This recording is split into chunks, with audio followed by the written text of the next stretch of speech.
rudest thing that a guest did to your pet in your home? I have two cats, a 7-year-old tabby named Max and a 2-year-old black cat named Luna. I've had Max since he was a kitten, when my college roommate found him behind our dorm during finals week. He's always been the sweetest, most gentle cat you could imagine. He greets everyone at the door and has never hissed at anyone in his life. Luna, I adopted from a local shelter after my breakup last year. She's more reserved, but still friendly once she warms up to you. They're basically my family at this point. So my friend Sarah recently started dating this guy, Ethan. We've all hung out maybe 4 or 5 times at cafes and diners, and he seemed, okay, kind of loud and opinionated, but nothing major. He's the type who always has to one-up everyone's stories and knows everything about everything, but I figured he was just trying too hard to impress everyone since he was new to our friend group. Last Saturday, Sarah brought him over to my place for what was supposed to be a movie night with some other friends. Everyone else had to cancel last minute because of a stomach bug going around. Apparently the new sushi place downtown isn't as great as the reviews suggest, so it ended up just being the 3 of us. The evening started fine. Max did his usual welcome routine, rubbing against everyone's legs and showing off his belly. While Luna watched cautiously from the cat tree in the corner, Ethan made some comment about how he isn't really a cat person and grew up with real pets like Labradors. But whatever, not everyone is into cats. We ordered burgers, opened some seltzers. Ethan made sure to tell us how he usually drinks craft beer, but would settle for seltzer, and put on the new show everyone's been talking about. About an hour in, I went to the kitchen to get more snacks and make some popcorn. I heard this weird sound from the living room. Not quite a meow, more like a distressed chirp. At first I thought maybe Max had just knocked something over. He sometimes gets excited when there's popcorn, but then I heard it again. When I came back, I found Ethan literally spraying Max with my Plant Mister bottle that I keep on the coffee table. Max was huddled in the corner near my bookshelf,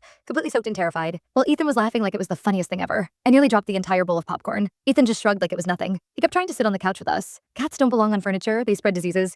My mom never allowed it. You really shouldn't either. It's kind of gross. Sarah looked uncomfortable but didn't say anything. She just kept staring at her phone like she was trying to disappear into it. Max, my sweet boy who had never hurt anyone, was literally shaking. Luna had disappeared completely. Found her hours later, hidden behind the dryer. Poor baby wouldn't even come out for treats. Are you kidding me? This is my house and these are my cats. You don't get to decide where they can and can't go. Who does this in someone else's home? Jeez, calm down. Ethan rolled his eyes. It's just water. You're acting like I hurt him or something? Cats need discipline. They're animals, not people. You're obviously too soft with them. That's when I noticed Max's food bowl was empty. Not just eaten, but gone. And his water fountain wasn't in its usual spot either. Where's Max's bowl? And the water fountain? Oh, I put it all in the kitchen while you were in the bathroom earlier, Ethan said. You shouldn't feed them in the living room. It's unsanitary. My mom's a vet tech, so I know about these things. You should really keep them on a feeding schedule too. Free feeding makes them fat and lazy. I lost it. You moved my cat's food without asking? What gives you the right to come into my home and reorganize my pet's things? They live here, you don't. Sarah finally spoke up, but only to try to smooth things over. He's just trying to help. Maybe we should all calm down. Help? He terrorized Max and probably traumatized Luna. Did you see how scared they are? This isn't helping. This is being a controlling jerk who can't respect boundaries. Ethan started arguing about how I was being dramatic and how this is why people think cat owners are crazy,